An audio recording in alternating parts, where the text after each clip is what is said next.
Jurnalis atau pencari berita adalah salah satu profesi yang rentan mengalami kekerasan ketika menjalankan tugas.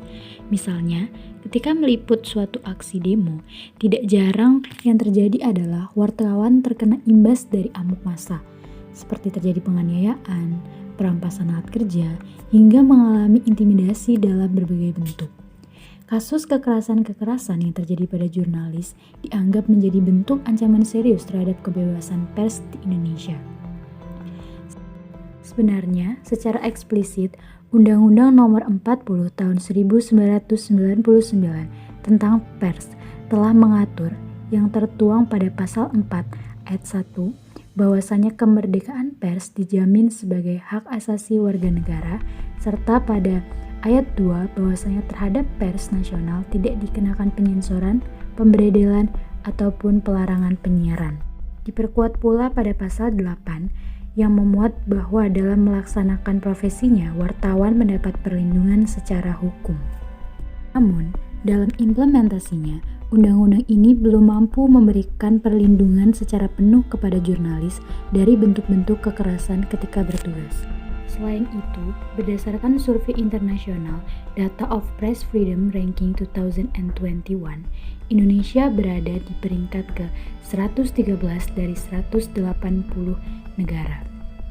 Kemudian, kita bisa melihat hasil survei bahwa 85,7% jurnalis perempuan mengalami kekerasan.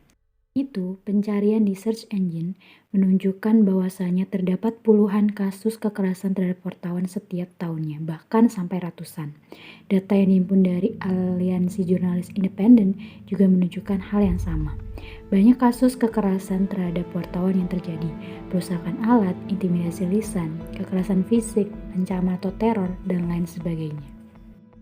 Melihat implementasi lapangan penerapan undang-undang yang masih kurang, maka diperlukan upaya tambahan. Yang pertama, yaitu penguatan pasal 8 Undang-Undang Nomor 40 Tahun 1999, sehingga bukan hanya mengatur hukum secara represif atau penindakan, namun juga mengatur hukum secara preventif atau pencegahan.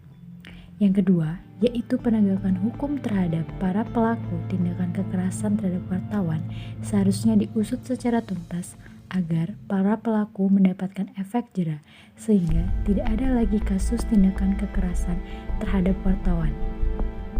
Upaya selanjutnya yang dapat dilakukan adalah setiap kasus pelanggaran hukum yang terjadi dalam rangka pelaksanaan tugas jurnalistik haruslah mempergunakan Undang-Undang Nomor 40 Tahun 1999 tentang pers sebagai acuan utama karena ini bersifat lex specialis.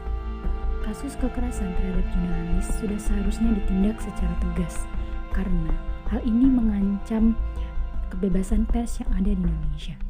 Apalagi di era sekarang, informasi menjadi suatu kebutuhan wajib setiap harinya bagi seluruh masyarakat Indonesia.